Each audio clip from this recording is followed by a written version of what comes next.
Let's see if this thing comes back on. I don't know what happened here. We lost the stream for some reason, so let me make sure that it's coming back on here, and then I'll continue my conversation. That was really random. It just literally stopped. Next. Hold on. Bear with me. I'm just double checking to see if we are actually going live. What the heck is going on here? The live stream just died. Let's see. Make sure that we are actually live. That is really bizarre. Huh. I don't know if you guys are hearing me right now, but it's not showing live on my side, so I just want to make sure before I keep on rambling that I can see the confirmation on my side. Okay. All right. Yeah, that was random. I don't know what happened there. It just all of a sudden went dead, but here we are. So, all right.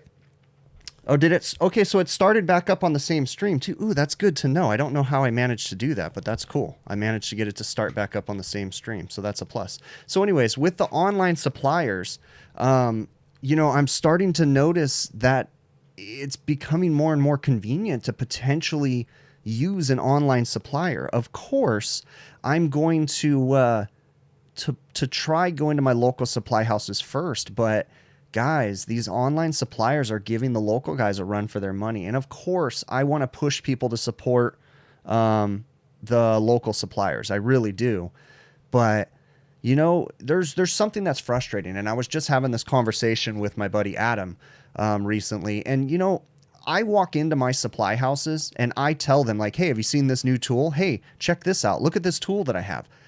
I'm finding out about these tools before the supply houses are. I'm finding out about new products, chemicals, different things, refrigeration technologies products before the supply houses are. And that frustrates me, right? Yes, I realize that I, you know, whatever you want to call me, an influencer or whatever, I do, you know, find new products and stuff oftentimes before they go to market. But still, the fact that, you know, most of you guys, I hope that you guys can go to your local supply houses and find refrigeration technologies, chemicals. But in my area, it's difficult. You have to go to certain supply houses and it's frustrating. So I don't know. You know, this is something that we're going to have to figure out. But I will tell you something. People like TruTech Tools, you know, they're a great company. They have stuff that supply houses don't. You know, if I want a cool tool, I can usually go find it at TruTech Tools. And my local supply houses, oh, we can order it, we can get you a price. It's inconvenient and frustrating, okay? But the one thing that I really love about a local supply house is I love the fact that I can go put my hands on something. See, because I am a person that likes to feel things and hold it before I purchase it. So, you know, there's a plus there too. So it's interesting, you know, this whole supply house thing. I don't know how you guys feel in the chat, but all right, so for those that are just coming in here right now, do me a favor. If you guys have questions, put them in caps lock and I'll try to get to them, okay? Let's see, Trailmaster, how often do I clean an evaporator and a condenser? Well, it really depends on where it's located, okay? In a perfect world, I want the restaurant to have us come out and do a preventative maintenance and clean their equipment once a month. You know, as you go through the summer, you get, you know, in certain areas, you can have cottonwood, you can have other kinds of pollen and stuff like that. That's going to plug up condenser coils. You know, depending on how often the doors are open inside of a house, the evaporator coil can get really dirty really quick. So it really depends on the situation that you're in. For a residential system, I don't think that I'm going to, you know, recommend someone clean their equipment every month, but maybe every 2 to 3 months, you should have someone service your equipment or clean your equipment. This is going to actually segue into something that I wanted to talk about too. Why do I show so much coil cleaning in my videos? I've been getting some people pushing back on me showing the coil cleaning process so much, okay? And first off too, I'm going to go ahead and address the fact, you know, I've had some people push back on me talking about the refrigeration technologies products too. All right, first and foremost, I want to make this clear to everybody. I make these videos for my employees and, you know, of course I make them for you guys too, but I'm going to continue to make the videos the way that I want to make them. I'm not going to be influenced by other people. Okay. So of course, you know, if, you know, I read the comments and stuff and I hear things, but there's a reason why I show coil cleaning. There's a reason why I show refrigeration technologies products in my videos. Mind you, Refrigeration Technologies is a sponsor of my channel, but go back to the very beginning videos way before they were a sponsor. They've only been a sponsor for about a year. Go before that. And you're going to see their products in my videos all the time because I like their products, okay? Why do I show coil cleanings in my videos so much? Because a lot of younger generation technicians are watching my videos, and it's very important for people to learn how important it is to clean a condenser, or how important it is to know when you have to split a condenser on a split row. Pretty much anything 5 ton and over in the commercial side, and I'd say 3 ton and over on the residential side, newer equipment is going to be split row condensers unless it's a microchannel condenser. Okay. So people need to understand that. I can't tell you how many times I get emails. I never knew that that was a split row condenser. So I show that stuff because it needs to be beat into people's heads that our job starts with cleaning the equipment and cleaning it proper. You know, making sure that we're doing everything correctly, okay? And also, it's very important to understand when we're using chemicals to clean our equipment that we know what chemicals are safe for the equipment and what can happen if we use the wrong chemicals, okay? So using the wrong condenser coil cleaner and not properly rinsing it, that's going to cause some issues, okay? So it's very important that I think we show this stuff. And so I'm going to continue to do the videos the way that I want to do them, so... All right, let me see what else we got in here. Ernesto, HVACR Vlogger, says that 95% of the supply houses are still old school and don't like change. I agree with some of that statement, okay? I grew up in this trade. I was taught to call the supply house and ask the supply house for technical support. I did that for the very first part of my career. I would call the supply house and say, you know, this isn't working right. Is there anything you think I could check? You know, and while I thought they were giving me the best information, what they were actually giving me was hearsay kind of stuff, right? Other technicians telling them how they fixed a problem. Now, I'm not saying that supply house managers and counter guys don't know what they're talking about, because some of them do, but there's also some of them that just repeat information that they've heard. So I quickly learned, you know, that I wanted to start doing the research for myself and digging into why equipment failed and what was the cause of bad things to happen with this equipment. So, you know, that led me to doing research. And actually what that led me to, I've told this story before, but that led me to looking on the internet, 2000-ish, 2003-ish. I searched the internet for HVACR technical support, and I actually came across a message board called HVAC-Talk. And that was before Facebook, really. I mean, and that was a great message board where we would have all kinds of great information. And I learned a lot from HVAC Talk. And then came the HVAC Talk Facebook group, and then, you know, all these different groups, HVAC School and different stuff like that, that helps everybody else learn too. Okay. So I started looking for more information and found it on HVAC Talk, then started reading more in books, found some great books that are great resources. But, you know, having the supply houses give me the information that they wanted to give me kind of frustrated me in sometimes, right? I could think a couple years back, I was looking for an R22 replacement, right? And this was before they were becoming really popular. This was when, you know, it was still on its way out. And I reached out to my supply house, and they said, you know what, use this refrigerant right here. And now I'm not going to blame the refrigerant, but it was R427A. Okay. My supply house said, yeah, this stuff works great. You don't have to do oil changes. You can just use this refrigerant. And I listened to the supply house, and I proceeded to kill 2 10-ton Train 3D scroll compressors because I listened to the supply house, and that I didn't need to do an oil change, and that it worked perfect. And again, it wasn't the refrigerant's fault, but it was me not following the installation instructions and not understanding and really digging into how that refrigerant would work in the particular system I was putting it in. Now, a quick Google search with R427A and Train 3D scroll, or even R22 alternative and Train 3D scroll, you're going to come up with some things about lubrication issues with bearings, and you're going to realize why those compressors went bad for me within 2 days of installing them. When on startup they had perfect superheat, everything was good, it was oil return problems, and we were basically just bricking those compressors. So I trusted the supply house, and I didn't do my own research. Again, I'm not faulting R427A, because if I read the installation instructions on that refrigerant, it actually tells you at the very bottom, it says works best with polyester oil. Okay. If you're reading any installation instructions and there's a caveat in those instructions that says works best with polyester oil, that's basically telling you that it works with POE oil and not with mineral oil. Okay. So that's something that you need to pay attention to. While we're on the topic of refrigerants, what I do want to say is I've since met a lot of really cool people that have helped me with a lot of this stuff. And I'm actually going to post Ralph's email in the chat right now, because my buddy Ralph with Honeywell Refrigerants is always willing to answer your guys' refrigerant related questions when it comes to alternatives and stuff. So reach out to my buddy Ralph. I just put his email in the chat. Okay. All right. So, let's talk about this. Let me cross that off my list. Ricky was in the chat earlier too before the stream, and he was saying that he wants to learn how to use MeasureQuick on walk-in coolers. I might be paraphrasing his question a little bit. Ricky, what I do want to tell you is that MeasureQuick does have a refrigeration mode in the top left-hand corner of the screen. When you're profiling your system, there's a little house. If you click on that house, you can change it to the snowflake, and that is going to take you into refrigeration mode. Now, as far as using MeasureQuick, what I'm going to tell you is that MeasureQuick's refrigeration mode is still in beta testing mode, meaning that they're still working on the software.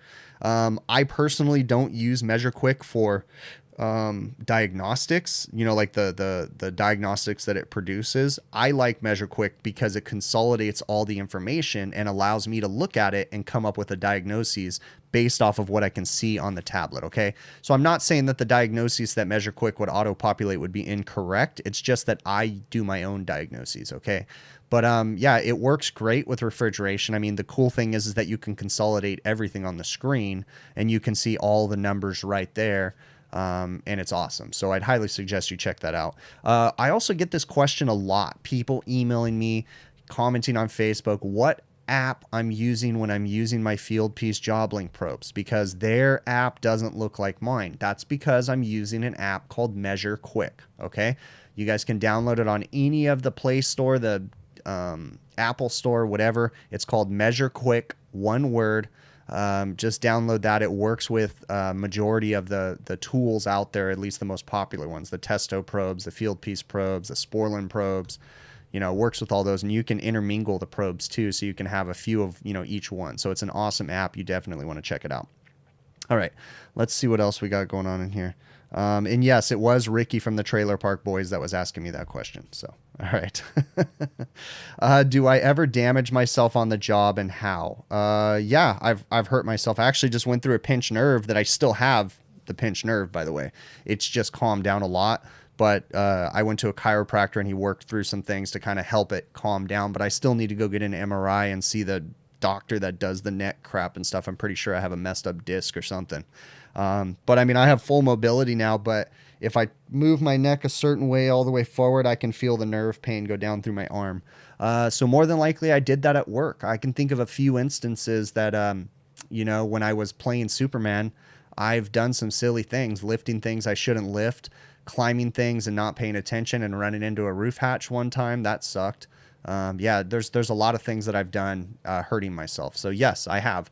If I can tell you guys and beg you guys, please, okay? I know I'm still young, but I'm just about to turn 38, and I can feel it already, okay? I can feel being stiff in the morning, and my hearing is getting worse. I'm having some hearing issues. You know, I've gotten a lot of crap in my eyes over the years, and it's not worth it. So you need to protect your body. You need to wear proper, you know, protective equipment, safety glasses, ear protection, gloves and stuff like that. But of course, you know, I get the question all the time too, how come I don't wear gloves when I'm brazing and stuff? I mean, there's certain times where gloves are impractical and I make a judgment call on myself to take my gloves off. Okay. But that's just my choice. But I mean, you guys got to take care of your bodies, so be careful out there. All right. Do I order my drinks with ice after cleaning so many ice makers? Yeah. Ice doesn't bother me, guys. I went to Subway today and got a sandwich and a drink, and I've never cleaned a Subway ice machine, but I know how nasty they are. But I drank the ice. My buddy Adam sent me this cool tumbler, HVAC overtime. It's perfect for my tea. All right, let's see what else. Has anybody else had a roof hatch fall on your head? Yeah, Ernesto, I have. It's not good. You know, ironically, in the past, I would always rather the roof hatch fall on my head than my hands. You know what I'm saying? Like keeping your hands up there. But I don't know, man. This nerve pain that I've got right now, or that I had, that's from things hitting my head. So I don't know, man. I mean, I almost think a smash or a broken finger might have been a better deal than a messed up neck, because I'm gonna live with this for life. Broken bones can heal. All right, let me see what else we got in here. All right, I'm going to go through my list of things. So Sam had asked, and this was a great question because I was working on a Linux unit in my recent video. Their office AC was not working. And Sam asked me, hey, I talked about approach method or approach temperature because Linux publishes what approach temperature you should run. And he was kind of curious what the approach temperature was. Okay, so I've talked about this before, and if you guys don't already know, the approach temperature is basically an ass backwards subcooling. That's all that it is, okay? But there's one really cool thing about approach temperature. Now, Linux did not invent approach temperature. Linux is not the only person that uses approach temperature. I know you guys that work on chillers use approach temperature often too. Okay, so referring to an air conditioning system, the approach temperature is the liquid line surface temperature, not the saturated temperature, but the surface temperature of the liquid line minus the ambient entering temperature into the condenser, okay? So if you take the liquid line temperature and the ambient air going into the condenser, and you take the, you figure out the reciprocal, whatever you want to call it, right? You figure out the difference between the two, that would be your approach temperature, okay? So the cool thing about approach temperature, and again, Linux has always used it, but it's not their thing, other people use it too, is that approach temperature is a non-invasive way to check part of the charge in the system. Okay, so that's a really cool method, and I've always tried to research as to why Linux chose to use approach temperature. And I will say too, that works on TXV systems. You use approach temperature on TXV systems, but I've always been kind of curious as to why Linux started using that. And I kind of think, and I don't know this to be true, but I kind of think it was the fact that you didn't necessarily have to put your service gauges on the system. Okay. So it's a way to test the performance of the condenser essentially, right? If you have the proper approach temperature, it's just like checking the subcooling. So, all right. Hopefully that answers your question for you, bud. Let me see what else we got in here. Let's see what else in here. Yeah, okay, I read that one right there. That's a pretty good one. Okay, cross that one off the list. Nick had asked, ooh, this is a really good question. So Nick had emailed me, and he had asked me, when you're doing a leak check with nitrogen, when you're adding nitrogen to the system, okay, it's very commonplace, and it is perfectly legal for you to add a trace gas to the system. So that way you can use an electronic leak detector. So let's talk about this. You have a system that's completely flat on gas, right? There's no refrigerant in it, and you need to find the leak. You could pump the system full of nitrogen, but the problem is that you necessarily might not be able to use your electronic leak detector, because if there's only nitrogen in the system and there's not enough traces of refrigerant oil in there or refrigerant, then the electronic wouldn't work, and you'd have to soap bubble the entire system. And if you're in refrigeration and you start soap bubbling walk-in cooler lines, you're going to be there forever. Okay, so what you can do, and it is perfectly legal per the EPA, the Environmental Protection Agency in the United States, to add a trace gas to the system, okay?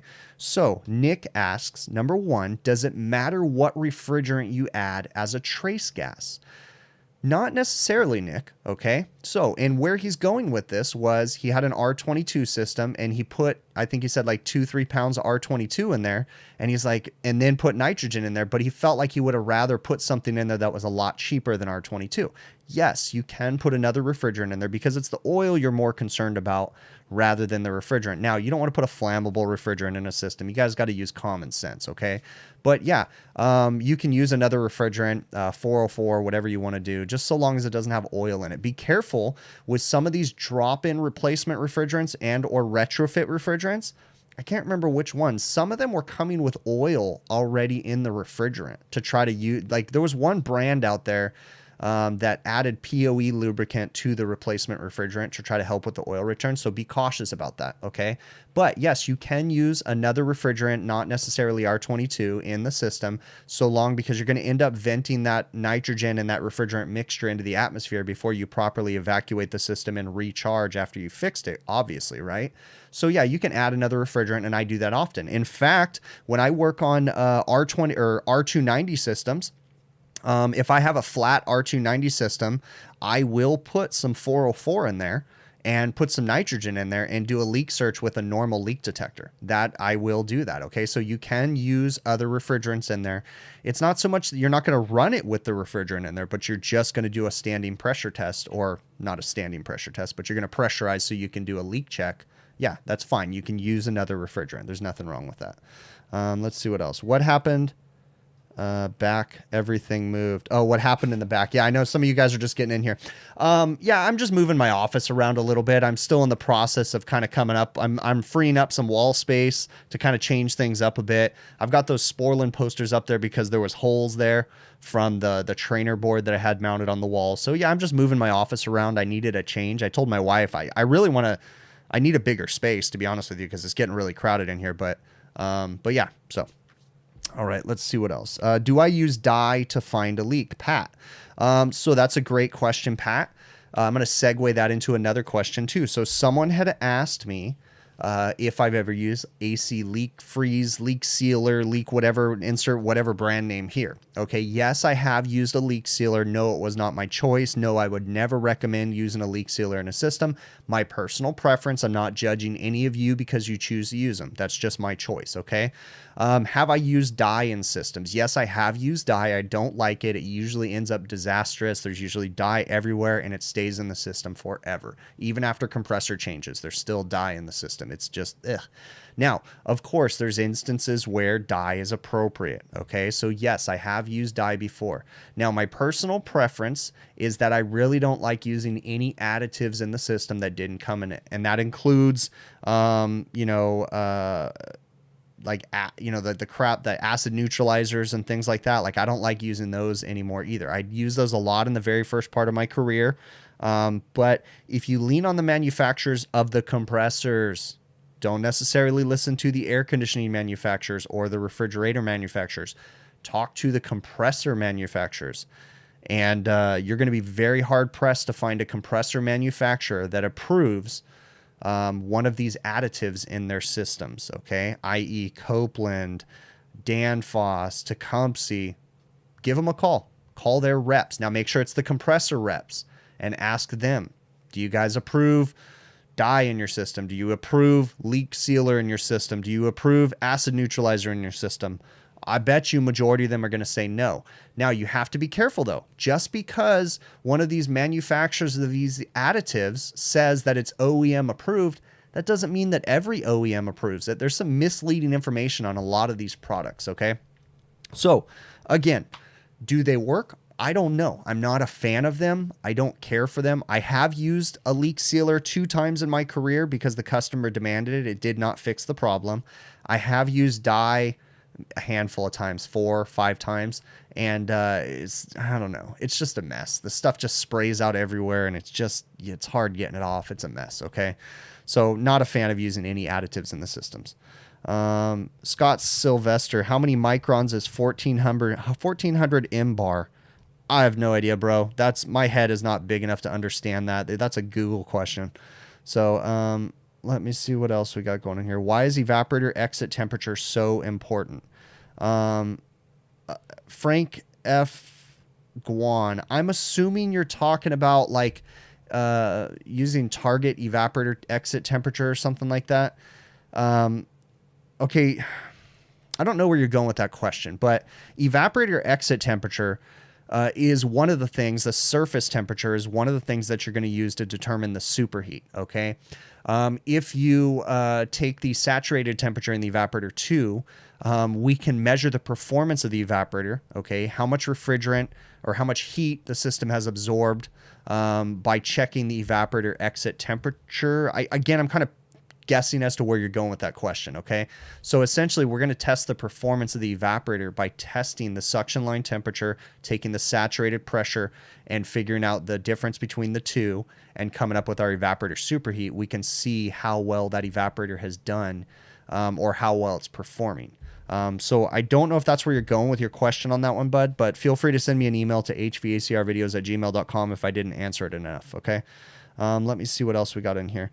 Do me a favor, guys. If you haven't already, please do me a favor and go over to Sporlin's YouTube channel and subscribe to it for me. I'm going to post a link in the chat right now for you. They have some great webinars on there. They're supermarket training seminars. They've been doing a lot lately.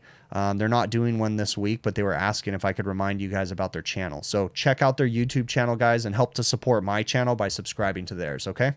All right, let me mark that off the list, and let's see what else we got going on in here. I already answered that question.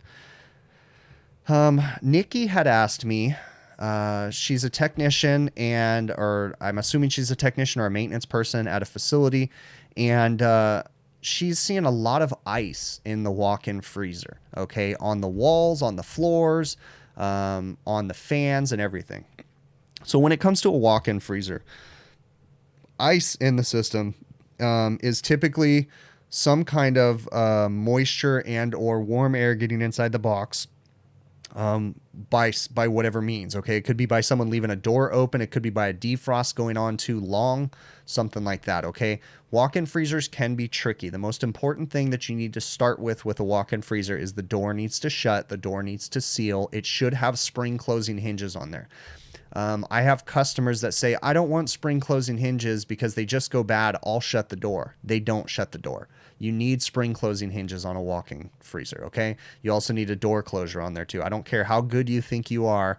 When you're not there, the kitchen staff does not shut the door, okay? So once you have that, you need to make sure that the system is defrosting properly, but not defrosting too much, okay? When you defrost a walk-in freezer, the purpose is to melt off any frost that might accumulate on the evaporator coil. But you do not want a walk-in freezer to run and defrost for way too long, because then condensation, the walls and different things like that can start to condensate, and then the system will turn back on and that condensate will refreeze, okay? So what could be causing ice all over the floors, the ceiling, the walls? It's hard to say. It could be a door being left open. It could be the defrost on too long. The fan delays on the evaporator fan motors could be not working properly. So there's many things that can cause that issue, okay? Feel free. Oh, I was actually going to encourage you, Nikki, to send me some pictures if you're watching right now of the ice. And, you know, I can, you know, I'm not an expert at it, but I mean, I could probably look at it and say, okay, that ice is from this or from that. So send me some pictures of the ice, of the interior of the box, to hvacrvideos@gmail.com, and I can kind of guide you a little bit more on that one, okay? All right, let me see what else we got going on in here. I'm going to cross this off and jump down to the chat right now. Let's see what else. How is the unit with the zoom lock fitting? DJ Compiler. No complaints. Walk-in installation I did last year sometime. It's working great. No issues at all. There's a potential that I'm going to be using the Zoom Lock Max fittings on something new coming up too. So we'll see. I'm trying to work it out right now. Let's see. Finally got back up. Oh, okay. Let me see what else we got going on here. All right. Gary asked about, oh, this is a really good question. So Gary had asked me, what do I do in a situation, and I actually run into this often, so where the walk-in box itself is outside of the building, okay? And when they do that, they will typically put a rubber membrane roof on top of the walk-in box, because the walk-in box itself is not sealed to moisture intrusion. So they put that rubber membrane roof on top of there. But of course, before they put the rubber membrane roof on there, they drill all the holes and do everything they need to do. And then they put the rubber over it. So when you go to change an evaporator coil, oftentimes the bolt holes won't match up, and you have to replace the bolts, but they're under the rubber membrane. So you'll have to penetrate that rubber membrane. I hate to penetrate the rubber membrane on top of a walk-in. I have had to do it many times. If possible, you can try to see if that rubber membrane will lift up. The only thing that holds that rubber membrane roof down typically is some cladding and flashing around the side of it. and it's usually just floating on top of the box and held down by the flashing. So I have a job coming up where I was actually just looking at that, and I might be able to pull the flashing and lift the rubber membrane up, re-drill the holes, then put it back. Now, Gary had also asked me, and this is another method you could do, is you could use shallow unistrut and put it in there and then relocate the holes, but then your coil is going to sit down the height of the unistrut. It's kind of funky looking. You know, I mean, you can do it. I know they do it on the industrial side all the time. They probably, you know, they hang their coils oftentimes from the unistrut. But, you know, I will penetrate a membrane on a walk-in, and then what I do though is I have them get a roofer involved if I have to penetrate the membrane.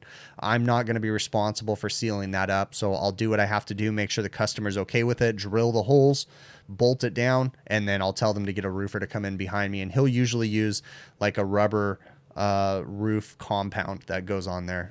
It's not normal mastic, it's just like crap that works good with the rubber. So hopefully that answers that question about that, Gary. And let's look at the chat and see what we got going on in here. Crown Heights in Brooklyn says, winter charge is bull. Charge the system and put a fan cycling control. No, I'm not a fan of fan cycling controls. I mean, that's just kind of a preference. You can do that. That's fine. I'm not a fan of fan cycling controls. I work on smaller systems that typically will have either one or two condenser fan motors. And if they only have one, I have a very mild climate here in California, right? Because we don't know what cold is. So, you know, when we have, you know, our average winter temperatures are in the 50s and 60s. So what happens when you shut off a condenser fan motor on a single fan system, it will immediately, within 7-8 seconds, it's turning the fan back on and then off and then on and then off. Now, if you go to a colder climate, maybe New York or something like that, yeah, shutting a fan off, you probably have some time before it just jams back on. But in the mild temperatures that we have, boom, boom, on, off, on, off. And if you pay attention to a sight glass, when a fan cycle switch turns the fan off and then turns it back on, it gets very violent inside the sight glass. You're going to see the refrigerant drain. You're going to see it fill up. It's going to flash. And that flash gas is going down to your expansion valve. So you want to be cautious about using fan cycle switches if you're in mild climates like I'm in right now. They're very violent on the system. I'm a fan of flooding the condenser using a head pressure control valve. I know a lot of people don't understand quite how they work. You know, and a lot of people blame the head pressure control valve for failures, when I would argue that majority of the failures that you find on a head pressure control valve, i.e. the head pressure control valve being stuck open, are because there's crap floating around in the system and people didn't follow proper refrigeration practices to make sure that they purged with nitrogen before brazing, put on the proper filter dryers and that kind of stuff, and crap will get stuck and cause the head pressure control valve to get stuck open. Now, I'm not saying that they don't fail on their own too, because they do, okay? But I would argue that majority of the failures are either incorrectly diagnosed and or crap being stuck in the valves. I will say that it would be kind of neat, and you don't see this very often, it would be really neat if manufacturers started putting in ball valves that we could shut down so that you can just pull out a head pressure control valve and not have to remove the whole system charge. But ball valves do leak, or line valves or whatever. They do leak, and or you have the potential of some dummy closing a line valve on the discharge line when it's running or something like that. That could be a problem. So, but yeah, my preference is to still use condenser flooding because I prefer it the most. You know, fan cycling just doesn't do too well in my area. So let me see what else we got going on in here. How do I like my Canipix plier wrenches? The Canipix plier wrenches are okay. They're not my favorite. I definitely like the Canipix Cobra pliers for sure, but the ones that I use to replace my crescent wrenches, they're good and bad. There's some things that I don't like about them. Certain times when I'm removing a sight glass from a dryer where I would normally just use the leverage in one hand and pull the two crescent wrenches together, you can't do that with the Canipix pliers wrenches. So I still like them. I still have them in my tool bag, but there's been some instances that I've had to go down to my van and get a normal crescent wrench or adjustable wrench. So let's see what else we got going on in here. I see someone saying Headmaster. It's way back up in there, but Headmaster is a trade name that Alco used to have for their head pressure control valve. So let's see what else we got in here. Have I seen... no, I haven't seen the ammonia leak video. Let's see. Stefan says, Can I talk about that and work ethics? Have you ever walked away from a job because it was too dirty or greasy? Yeah, I can talk about that. So, number one, understand something. I realize that my videos, I can go kind of crazy in the way that I diagnose things, and I can go kind of crazy in the way that I clean things. Some people might call it extreme. First off, you have to understand that my customer has approved this work. Every bit of work that I do, my customer approves it. Okay. So if it seems like I'm wasting my customer's time, majority of the time it's quoted work and they're okay with what we have to do, and my customer trusts me. Okay. Now, there's always going to be a time when they don't trust me anymore. Who knows when that'll be? But the hope is that they continue to trust me so I can continue to do their work. Number one thing is that I'm not here to rip the customer off, because I have some customers, and I'm not kidding with you, they were my dad's first customers in 1992. We still have one of those customers. They've been our customers since the early 90s. We have screwed things up. We have been honest with them. We've admitted our mistakes. So we're honest, and I want to continue to do that kind of work with my customers. I want to be that person that they go to for years and years to come from now, right?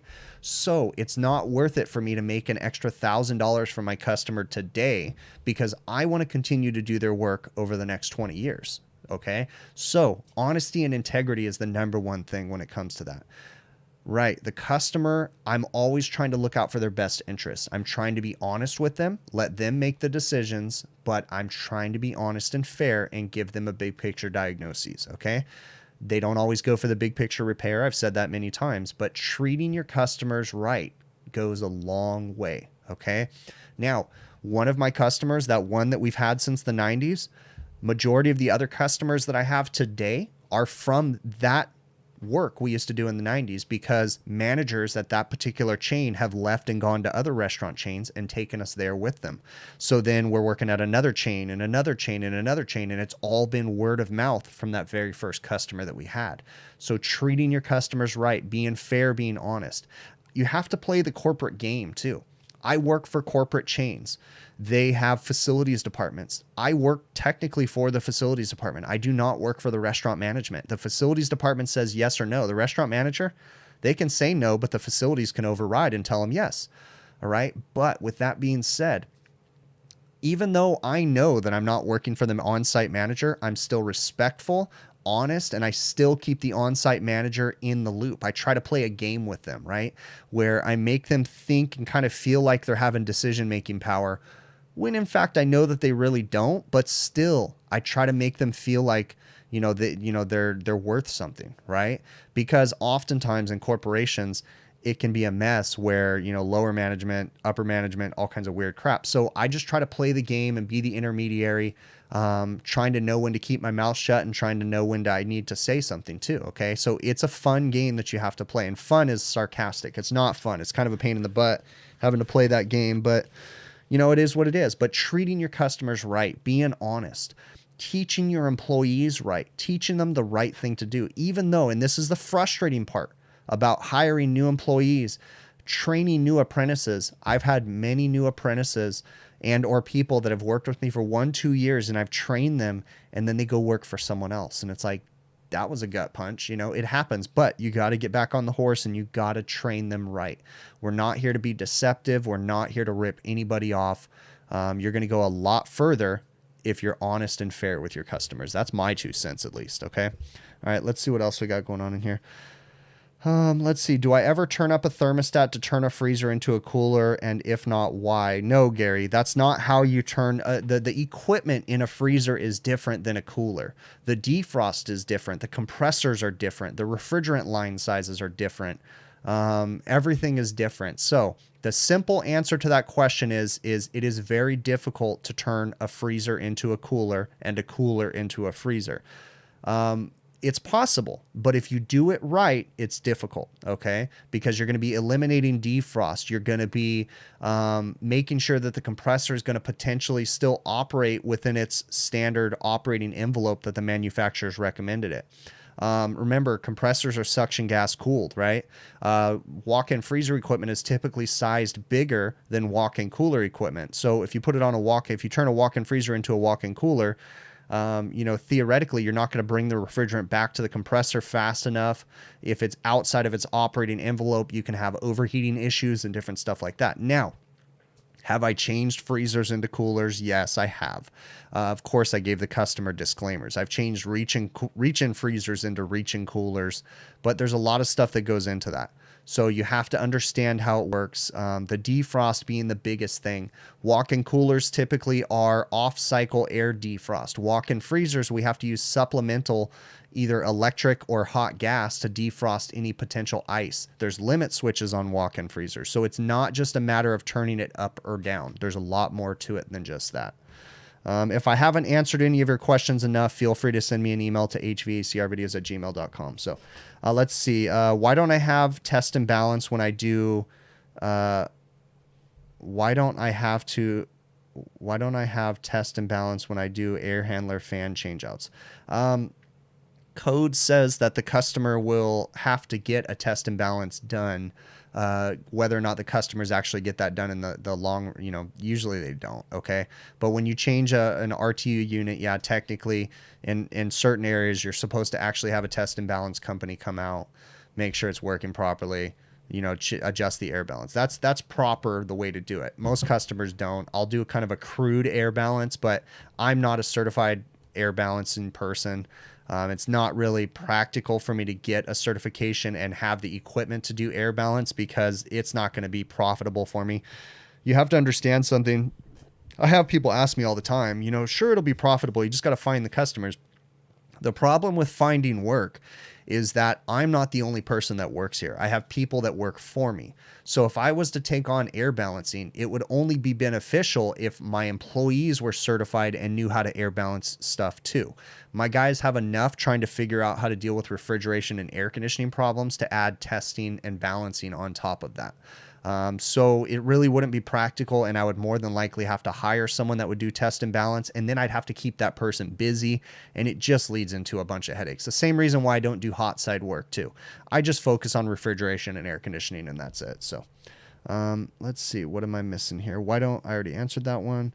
Is it possible for a filter dryer to fail to absorb any more acid but continue to absorb moisture? Frank asked me that question. Well, I don't know. That's a good question. You know, a filter dryer can only do so much, depending on which brand you go with, that'll actually remove acid.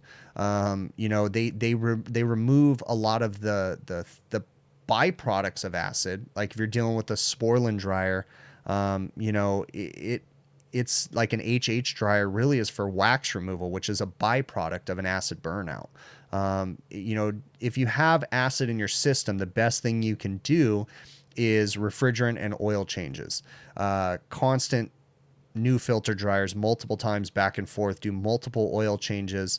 And then you got to solve the problem as to why there was acid in the system in the first place. Majority of the time, it's improper refrigeration practices, people not pulling proper vacuums, people not making sure all the moisture was out of the system before they started it up. So that's a hard question for me to say, is that if a dryer, you know, I don't know the answer to that. I would think that it's not really possible because the desiccant that removes the moisture in some dryers also removes the acid. So I don't know, bud. That's an interesting question. That's probably a question for one of the filter dryer manufacturers. Let me see. What causes high net oil pressure on a semi-hermetic? Frank Sanchez, I am not an oil pressure person, bud. Sorry, man. I'm not a person that's really fluent in oil talk, so I wouldn't be able to tell you that. Let's see what else. Let's see. LM Sylvia, you're saying that you still service your dad's customers since the 90s, and that's the same here, bud. Same thing here. So let me see what else. Yeah, do me a favor, guys. Smash the thumbs up button right now. We have 135 likes and 340 people watching this right now. It really helps out the stream, so smash that thumbs up button, okay? So Dylan had a question for me. He's a student, and he actually is part of the culinary program, but he watches my videos at his high school, okay? And he noticed that inside the walk-in freezer, there was or walk-in cooler. I can't remember what he said. I think he said cooler. He said that there was ice buildup on the walls, or I mean, mold buildup, or you know, whatever, mildew or whatever, and that they shut the equipment off. And he was kind of misunderstanding some things that I had said in recent videos, okay? I can't remember if he said it was a freezer or cooler, but basically he watched one of my videos and he thought that when the maintenance guy came in and turned the power switch off that he was doing something wrong, because I did say on certain systems, and I can think of the exact video that I was talking about with him, and that was on a Heatcraft intelligence system or QRC system. You're not really supposed to power down the evaporator because sometimes the electronic expansion valves don't shut like they should because of the capacitors on there. You're kind of misunderstanding what I was saying there, Dylan. If the maintenance guy knows what he's doing, then I would just let him be, okay? But yes, in some situations, if you shut off the evaporator while the equipment's still running, if it's not set up properly to shut off the solenoid valve or something like that, it could theoretically cause some damage, but you know, just trust the guys that are coming out to work on it, Dylan. I wouldn't worry too much more about it, okay? All right, so William asked me about core removal tools for the high flow Schraders. And he was saying, what brand are they? First off, so I did a video on the HVACR Tools YouTube channel on the CoreMax tool for taking out the high flow CoreMax fittings, right? The high flow Schraders that you see on train units, carrier units. They're on some refrigeration equipment, cold zone equipment, all that stuff, okay? So those high flow Schraders, first I want people to understand something, and I saw a few comments that made me realize people didn't understand how that CoreMax core remover works. It's not a standard core removal tool like Appion would make or whoever, insert brand of core removal, right? Where you can do a vacuum on it too. That's not what it's for. It's not for taking out a Schrader core so you can do an evacuation on the system. The CoreMax fitting is a high flow Schrader. You can actually pull a vacuum through the CoreMax fitting because if you look at how it works, it opens up really wide. That's why it's called a high flow Schrader, okay? So the CoreMax tool is for removing those because there's no real easy way to remove those when there's refrigerant in the system. So the tool itself is simply for removing the fittings and putting them back on if you have a refrigerant leak. It's not to remove it so you can do an evacuation. If you're going to do an evacuation on a high flow Schrader core or a CoreMax fitting, you actually want to get a core depressor tool. Appion makes them. There's a couple other manufacturers, and it's actually going to depress the core, and then you're able to pull evacuation really quick through it, okay? So hopefully that answers your question for you, bud. Let me get to the chat and see what we got going on in here. Have I accidentally let the Viper Brightener Cleaner on too long before? No, I've never left it on longer than I wanted to. But eventually it'll just start to deteriorate the coil fins. Can I mention the tragic loss that a 21-year-old tech from Boulder, Colorado, Sean? Yeah, that was a really interesting one. It was very sad. I don't know a lot of details about it, but there was the shooting at the supermarket in Colorado. Horrible, horrible shooting. And my understanding, again, I'm not very well versed. My understanding was, unfortunately, there was a refrigeration and air conditioning technician. I believe I read that he was sitting in his van outside of the store, and unfortunately he lost his life in that incident. That was a horrible, horrible ththing. And I apologize for the fact that I don't know enough about the situation to talk any further about it, but it is a bummer. You know, I feel so bad for his family. So, all right, let's see what else we got going on in here. So someone had asked me a question in one of my videos about a defrost clock, and it's a good point. Someone was thinking logically in their head, the wheels were turning. They were saying, hey, you know, when we put these mechanical defrost clocks on the roof, what happens when the power goes out?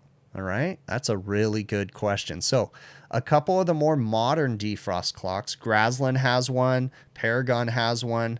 They actually have battery backups inside of them, okay? But the more archaic ones, the 814520 Paragon clock, the Graslin DTAV20, you know, those are not, or DTAV multivolt or whatever, they're not a battery backup. You have to buy a special one to make it a battery backup, meaning that when you lose power on the Graslin ones, you can get a battery backup timer that has 150 hours of reserve in it. So basically it's going to hold its time for 150 hours of being unplugged, which is really cool. So more of the modern equipment now is coming with electronic temperature controllers that have built-in defrost in them. I like those, like the Key to Therm KE2 Temp Plus defrost controllers, or the Penn has one, A421 something or other, has built-in defrost too. But yeah, if you deal with the old archaic electromechanical defrost timers, yeah, unfortunately most of them do not have a battery backup in them. So let me see what else we got going on in here. Is Goodman a good AC brand? Goodman is as good as it is installed, basically. Okay, so that's going to actually segue into another question. Where's the question? Oh, so Nate had actually asked me what brand of unit I would recommend, and I'm assuming you were a homeowner, Nate, when you sent me the question. So here's how I'm going to say this. Every air conditioner is going to have problems one way or another, right? Stuff breaks. That's life, right? If it's installed properly, most brands are going to last a very long time, okay? But every brand has its quirks and little things. Quirks and features. That's a shameless plug right there. Some of you guys might get that one. But every brand's going to have its quirk or something like that, right? What I would suggest when someone says, hey, what brand is your favorite brand? It really depends on the technician that is going to be servicing that particular brand. Okay. So as a homeowner, if someone's watching this and they want to know if I say buy Trane, Lennox, Carrier, York, whatever, it really depends on who's going to service your equipment regularly. That's something most homeowners or people out there need to understand, is that if you're going to buy equipment, you need to know that you're going to have to service it 2-3 times a year. Okay, bottom line, it needs to be serviced 2 to 3 times a year. So the company that's going to service your equipment, first and foremost, you want to find a trustworthy company that makes you feel comfortable with their diagnoses, right? But find out what they like to work on, what they're most confident working on. And that's where I would suggest you go, okay? Because, you know, I can say that, you know, I use this or use this, but I'm not super comfortable. Like, you know, Trane residential. I'm not comfortable with Trane residential because I've never worked on a Trane residential, okay? Or at least the newer ones.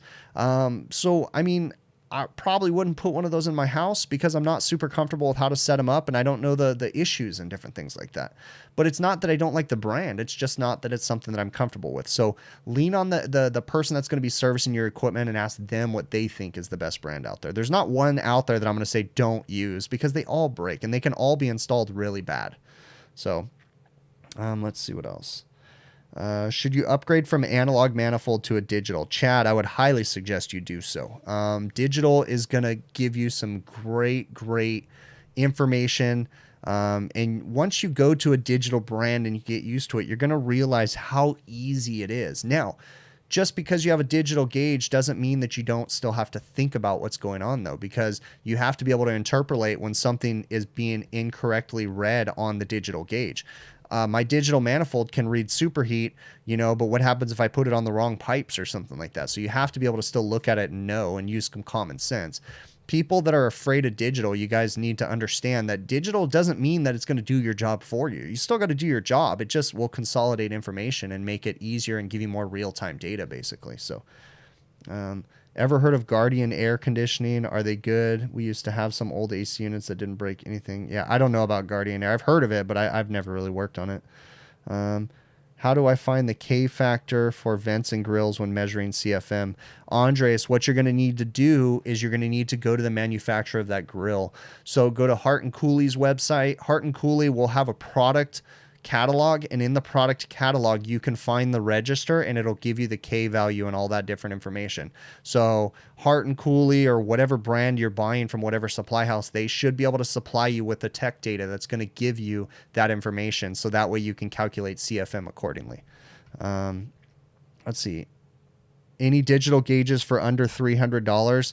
Not that I would necessarily recommend. You can buy something used, or you can go with digital probes, which will probably be, I think you can get like field piece probes for around $450, so not necessarily under 300.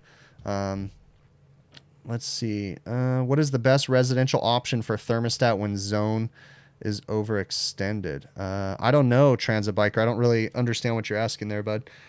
Feel free to send me an email. All right. What hardware makes AC SEER rating higher? What hardware? Why can you choose SEER instead of a specific? Why can you choose SEER range instead of a specific SEER value? What hardware makes AC SEER? I don't understand what you're asking me there, bud. Let's see. MeasureQuick or Testo app for Testo Bluetooth tools. You see, I use MeasureQuick. Why?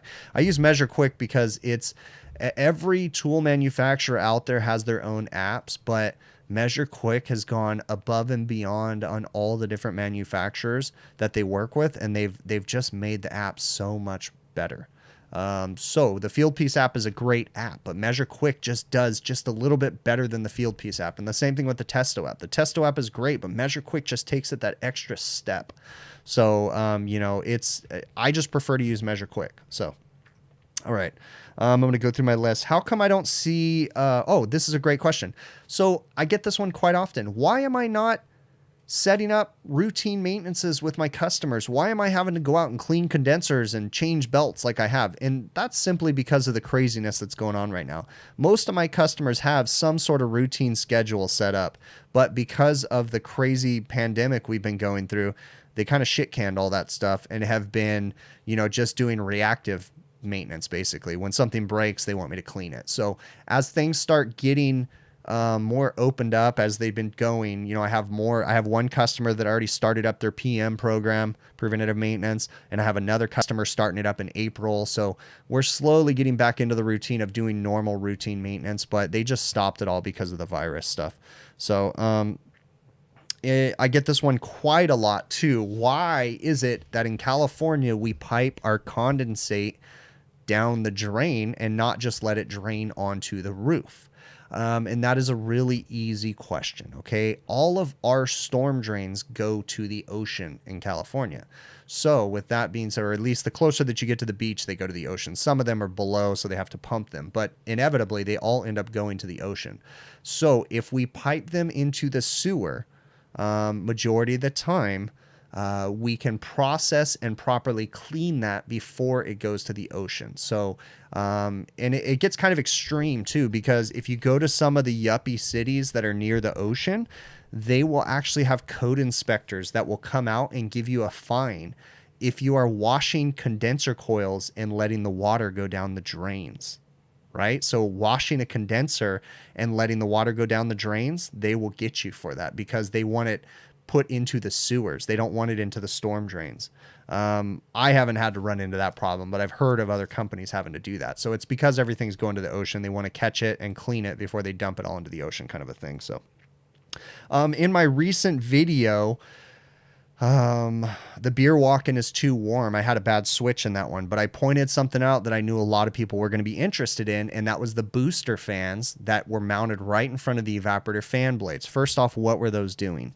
Those booster fans were taking air from the discharge of the coil and they were running it into the beer line chase. So the beer lines were on the other side of the wall, and there's a chase going through the wall where they have their tap tower, right, where they pull the taps and pour the beer, and they were basically feeding that cold air into that tap tower line to try to keep the beer lines cold on the other side of the wall so they didn't get warm. So someone actually asked me a really smart question, but it wasn't quite he didn't quite understand, but he said, hey, if you're taking those fans and you're blowing the air out of the walk-in, you need some sort of makeup air, or you're going to be pulling warm air in. And that does make sense. But Bob, we were not exhausting that air out of the walk-in. That air was coming back into the walk-in through that same chase. There was an entry and an exit, and the air was going in and then coming back out. So that air was not going anywhere but just going into that chase and coming right back into the walk-in. So, let me see what else we got in here. And it was a poor man's glycol unit. That's right. What thermostat did I install in my recent video? I installed a Honeywell. I don't know what they call them now. It's what replaced the Vision Pro touchscreen Honeywell something or other. It's not even a Honeywell. It's made by Residio now. But yeah, just a Honeywell stat. On another note, I have a Honeywell 9000 in my house. And I'm going to tell you something that has bugged me about my Honeywell 9000 since I got it. I have, the smartphone app and all that stuff, and it's fancy, but it doesn't have auto changeover. And I'm telling you right now in California, you need auto changeover on your thermostats because it's cold at nighttime. We'll turn the furnace on, but during the day we run the air conditioner. And it's frustrating having to go to the app or to the thermostat and change it from heating to cooling. So I actually just ordered a new thermostat. I ordered one of the Sensi Predict systems, with the Sensi touchscreen thermostat and then the whole Sensi Predict thing that you put on there and whatever. I'm kind of curious about it. So I ordered one of those. So we'll see. I'm sure I'll do a video on it and stuff when I get it installed. So Jay asks me, and this is a great question. So and I'm going to read his question verbatim. It says, when you get power from in to 4 on the defrost clock, does that mean that the refrigeration circuit is open and it's in defrost since I can read voltage, or is that just for switches? So Jay, you have a great question there. And I don't feel silly for asking me that question because it totally makes sense what you're asking me. Okay. But what you need to understand. So when I tested between in and 4 and I had power, what that tells me is that the switch is closed. Okay. Now I am not testing a switch. I was testing from the common leg or one side, line 2. Okay. Cause it was a 208 single phase system. So I was testing from line 2 to line 1 essentially. Okay. I was not testing a individual switch. Now, if I was testing from 2 to 4, and I had voltage, then that would mean that the switch is open because 2 is the common of 4. Okay. So I know this is probably hard for you to understand over a live stream, but your logic is correct in the way that you asked the question. But because I had voltage from in to 4 on my defrost clock in my recent video, that told me that the refrigeration circuit was calling because 4 is powered by the number 2 terminal. Okay. So the number 2 terminal is the common leg of the switch. And when it closed, it sent power to 4. And therefore I had power from 4 to line 2 or in. Okay. So hopefully I didn't confuse you anymore. And if I did, feel free to send me another email. We'll talk about it more. Okay. All right. So let's see what else we got inside the live stream chat right now. So, let me see what we have here. I'm looking at, okay, we're still doing good. Did I ever install the wrong equipment that the customer ordered? Yeah, I actually have. One time we got a 10-ton package unit delivered. The customer ordered it themselves. And we lifted the equipment onto the roof. And, you know, because when we do package unit change outs, that's how we do it. We lifted it onto the roof and then we set it down and then we start hooking everything up. So I went to go hook up the gas and there was no gas line. And it took me a minute to realize that this unit was no heat option. And they were requiring gas heat, but they sent a straight cool 10-ton package unit. So I probably should have checked that, and I learned my lesson. It wasn't my fault, but I mean, the customer bought it. I just installed what they ordered. But yeah, that was an interesting one. So Lennox ended up sending out a brand new package unit with gas heat, and we had to pull that brand new no heat unit off, and they actually told us to throw it away, even though it was a week old. We kept it for a couple years, and then I think we ended up selling it, but or no, maybe we stripped it out after years. I think we tried to sell it or something, but yeah. All right. You're missing the HVAC videos sign. Yeah, I just took it down because I'm changing a few things, but I'm going to be moving things around in my office. We're still in construction right now, trying to figure out what we're going to do. The reason why I took the HVACR videos sign down, it's actually over here, is because of the glare. Because of the light that I use right here, it was glaring off of it. So I haven't figured out a way to make it to where it doesn't get affected by the glare. Do I use any large mall? Do I do any large mall ACs or anything else, or do I do just restaurant stuff? I do some other commercial work. I do some work for a stainless steel factory, but mostly it's restaurants. I do some mall work on top of restaurants, but no malls in general, just their HVAC. No. Let me see what else we got in here. I already answered that question. Have I seen a thermostat short out a low voltage transformer? I can't say that I remember if I have or not. I'm sure I have. That seems like a common failure. I already answered that question. You guys have more questions, throw them down in the chat. I'll try to get to them. Let's see. I'm just kind of looking to see if I missed anything. Ooh, there was a good question right there. What does it say? If I'm familiar, any preference on BACnet network connected thermostats? I'm not super familiar with BACnet network connected thermostats, so no. All right. Is the Blue On app any good? The Blue On app is really cool in that it gives you a lot of information and equipment manuals for package units and stuff that you can certainly find on your own, but it just consolidates them into one place. Another app that's just like that. The Blue On app has some, they're trying to push their product, but at the same time, they have some useful information in their app too. even if you're not using their product. Partstown, which is a refrigeration parts manufacturer, they do the same thing. They have an awesome app that almost has every refrigeration manual, you know, ice machines, refrigerators, everything, all available on their app. And you can download the app and use it anytime. And that's Partstown's app. So that's a really cool one too, just like the Blue On app. We are missing a few thumbs up. Yeah, smash the thumbs up button, guys. It would really help out the stream. For this defrost explanation, I should make a diagram, Big Clive style. Yeah, I have a lot of videos on the defrost stuff, but you know, something that's I'm going through right now, and this is a struggle. So this YouTube channel has finally become too big for me. Okay. And what I mean by that is the amount of questions and emails and, you know, information that people ask of me is becoming too much for me to keep up with. You know, I have all kinds of ideas in my head of cool videos like, oh yeah, I'd love to do this video explaining defrost and drawing diagrams out and making trainer boards and all this stuff. But the problem is I have to find a happy balance because I'm running a refrigeration and air conditioning company. I'm a service tech out in the field every day. And then I come home and I spend anywhere from 4 to 6 hours every single night doing YouTube stuff after work. So it's time consuming for sure. So I'm finding a happy balance between what I can actually do, what I want to do, but what's practical too, you know, for my own sanity. So I have to be careful. The whole point of these live streams was to consolidate the questions, but the questions are far more. It used to be that I would answer every question in the live stream, but obviously I don't, you know, I've only answered 20 questions or something because I can't keep up with it all. It's crazy. And I'm thankful for it. Don't get me wrong. It's crazy how big it's gotten. So what is the most common issue I come across when working on ACs and walk-ins? Dirty equipment that's not maintained properly. How much is Blue On tank at my supply house? I have no idea. I've never priced Blue On, so I can't tell you that question. Let's see what else. Did I ever order any of my parts online? Do I ever order any of my parts? So we talked about that a little bit earlier, and I'll talk about it again. So, you know, in the very beginning of the stream, who was it that asked me? Where's it at right now? I know it's right here.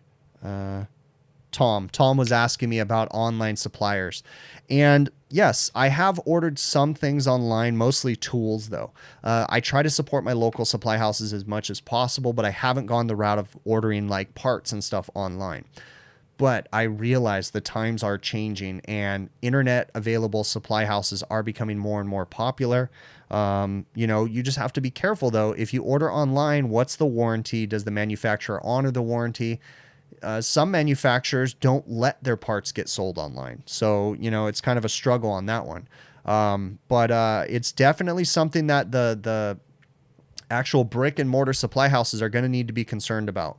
I have found many of my brick and mortar supply houses are stubborn and don't want to bring in products that I think are cool, you know, or whether or not their buyers can get a hold of those products. So some of these supply houses, not all of them, but some of them will they'll become part of a group that gets buying power, right? They'll buy from multiple places. They have one person that gives them great pricing or whatever. But they'll sometimes have caveats that say you can get this price on this equipment, but you can't sell our competitors' equipment and stuff like that. And it kind of gets a little frustrating because if I go to the supply house and I want Refrigeration Technologies blue Venom pack, I can only think of, I have 3 main supply houses and 2 of them have the blue Venom pack, but the other one that I use the most doesn't stock their products. So it's frustrating because I want to see more of their products available. And I mentioned this earlier in the stream too. I will go into my supply houses and say, hey, check out this new tool that I got. It's really cool. And they're like, what? I've never seen that before. So why am I educating my supply houses on the new tools? And why are the supply houses not educating me? There's a disconnect there. Insert TrueTech Tools, who has the coolest tools before anybody else. And it's like, oh, look at what they're doing. So I gave my tool purchases to TrueTech Tools. And as a shameless plug, if you guys are interested in purchasing any tools with TrueTech Tools, you guys can use my offer code BIGPICTURE. You can get a discount on your checkout order. And also, if you look in any one of my videos, there's affiliate links. And you click one of those affiliate links, and that also helps me a little bit more. You can still use the offer code that I have, Big Picture, but if you click the affiliate link, I get a bigger commission, basically. So let's see what else we got in here. Was there a bad contactor that failed to pull in? Yeah, but that's happened many times. Does Delfield, etc., use Vulcan lock rings for their R290 systems? No, I have not seen Vulcan lock ring on any R290 systems that I've worked on in my area. Everything is brazed in fittings. No mechanical fittings whatsoever on the R290 systems. What headphones and mic do I use? I use Rode products. So I have a Rode Caster Pro mixing board and a Rode Procaster mic. And the headphones are Audio Technica something or others. Honeywell 9000 does have auto changeover. Check the manual again. Maybe mine's an old one because mine doesn't have auto changeover. I can pull it up in the, unless it's something that I need to turn on, which is, again, to be fair, I don't read manuals typically. So it could be something. I was done with that thermostat anyways. I've been wanting to try the Sensi Predict thing. But, you know, it's always possible that in the installer's guide, there might be an auto changeover feature and it's just not turned on my thermostat. But I've also had my thermostat for a very long time. But yeah, I'm getting rid of it anyways. So, but again, I'm not good at reading instructions. So it very well could be me being silly. How do you build trucks? How do I build truck stock when used? Coil cleaners, caps, and contactors. Cameron, we do a time and materials invoicing program. So whatever I use is what they get charged for. So my materials, I have a standard markup that I use on my materials, which is basically the purchase price times the markup. And then as far as my labor, we just bill however much time. Now, of course, there's quoted stuff, you know, sometimes I'll submit a proposal or something like that, but it's all based off of time and materials. So my technicians will inform us what they've used. They'll put it into the invoice and then we'll figure out the pricing accordingly and then send the bill to the customer. So, let's see. What do I think of Dave's Iced Up Coilotitis song? Dave is really funny on all of his songs, bud. All right, let's see what else. Always read the manual. Yeah, you know, there's some things I just feel like they should be intuitive and I get frustrating. Like most tools, on the tool review videos that I've done on our new tools channel. If I haven't plugged that already, I'll plug it right now. HVACR Tools is our new tools channel that myself and the Overtime crew are doing. And all the videos that I've done on there so far, I have not read a single manual because, and I realize that with some tools and things, you are going to have to read manuals. But most tools, I feel like they should be intuitive and you should be able to turn them on and figure them out. So the videos that I have been doing, at least my style, is where I don't read the manuals and I just turn them on. And so with the Testo products, I turned them on and I was frustrated. You know, this seems silly. Now, sure, I could pick up a manual and spend 2 hours reading it, but I want to turn it on and just figure it out. So when it comes to the thermostat at my house, it's kind of the same. You know, if I was setting up something for a customer, of course, I'm going to read the manual because, you know, I got to be fair to the customer, okay? But when it's something for my house, when I have the ability to look at something and be like, this thing sucks, you know, I want to do that. And I'm going to make a video showing how intuitive it is or it isn't. So, do I ever install 24-volt contactor on a 208? No, I can't say that I have. I don't know anything about boiler thermostats. Have I ever worked with Zen thermostats? No, I haven't. Let me see what else we got in here. Wait. HVAC in a True cabinet uses Vulcan lock rings. Just serviced one last week. A True uses Vulcan lock ring? In the United States? I don't know that I've ever seen a True refrigerator with Vulcan lock ring unless someone else added to it after the fact. True in my area is only brazing in their stuff unless something new happened, but that's a massive liability for any manufacturer to use a mechanical fitting on a hydrocarbon refrigerant. I would highly doubt that they're doing that in the US, but I could be wrong, and I certainly have been wrong in the past. So, have I ever had a unit that was off or broken for a long time? Yeah, I mean, I've had many. I've shown it in many videos. So, oh, right on, Couch Potato. Well, I'll hit you up if I ever go make it up to northern Utah.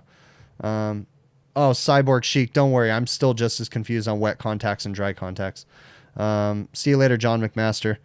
All right, have I ever come? I already answered that one. All right, guys, I am going to wrap this up. I really, really appreciate you guys making it in here. If you haven't already, please consider subscribing to my YouTube channel. It really does help out. Andres, thank you so much for that super chat. So you're saying today you connected gauges on a training Mitsubishi mini split 410A at your lab, 70-degree ambient, after 30 minutes.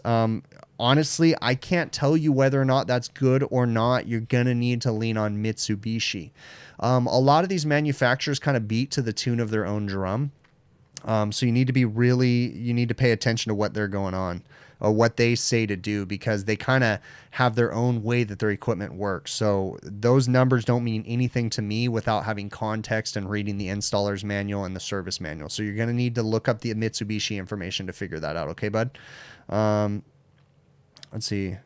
Do I still like using Durablocks over wood for installs? Yeah, but the Durablocks are so darn expensive. They cost me $20 for each Durablock. So if you end up using 20 or 30 of them on the roof and then you put a markup on those, they get damn expensive. So, but yeah, I'm going to go ahead and wrap this up, guys. I really, really appreciate you guys making it in here. Please smash the like button or the thumbs up button on your way out. It definitely helps us out.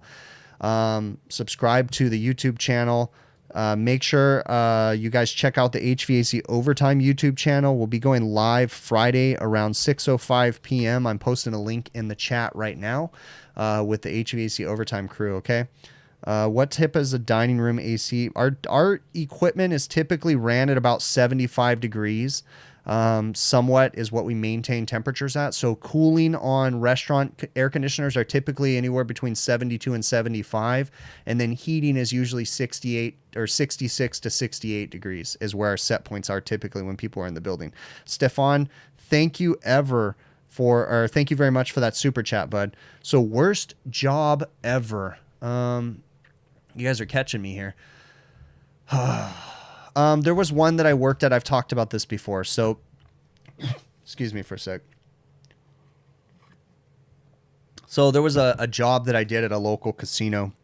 A contractor called me, brought me into the job because he was going to do that. He was a general contractor. He was going to do the job himself. He had already quoted it. And then he realized that his contractor's license wasn't good for refrigeration work here, which is a whole red flag. There were so many red flags on this job.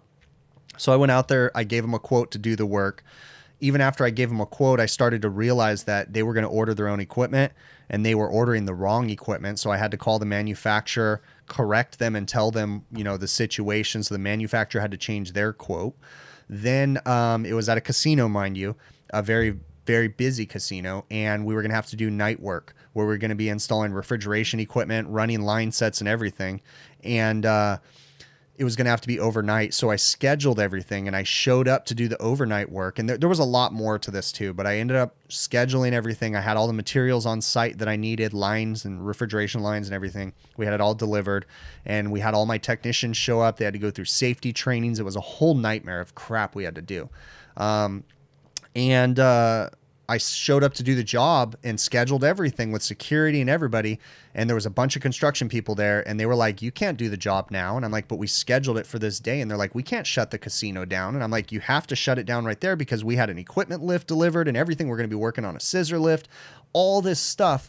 And again, it was red flag after red flag after red flag. And that night when they didn't have everything moved, they didn't have the casino roped off like they were supposed to and all this stuff, I very secretly, okay, again, a lot of this goes into this. I was working on an Indian casino, okay?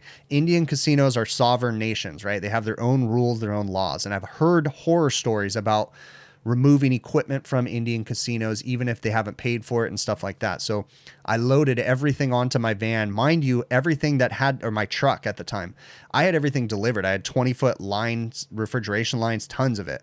And I loaded it all onto my van that night without telling anybody, drove it off the casino property, called the general contractor that hired me and told him I'm leaving the job and I was done. Altogether, I told you there was a bunch of red flags. We lost a couple grand on that job because I had so much labor and all my guys going through all the safety trainings, all the quoting work that I did, all the equipment or the materials that I had delivered to the job site, everything. We lost a couple grand on that one, but that was the worst job I ever did. And I never even got to do the work. I was just trying to get all my materials off the job site before someone realized what I was doing and get it out of there. So that would be the worst one that I ever did. All right, so we are going to wrap this up. I am done for today. I got to go eat dinner. I really, really appreciate you guys. If I missed your questions, feel free to send them to my email, hvacrvideos@gmail.com. I am going to cue up the outro music. I'm already starting to lose my voice. And we're going to catch you guys on the next one, okay?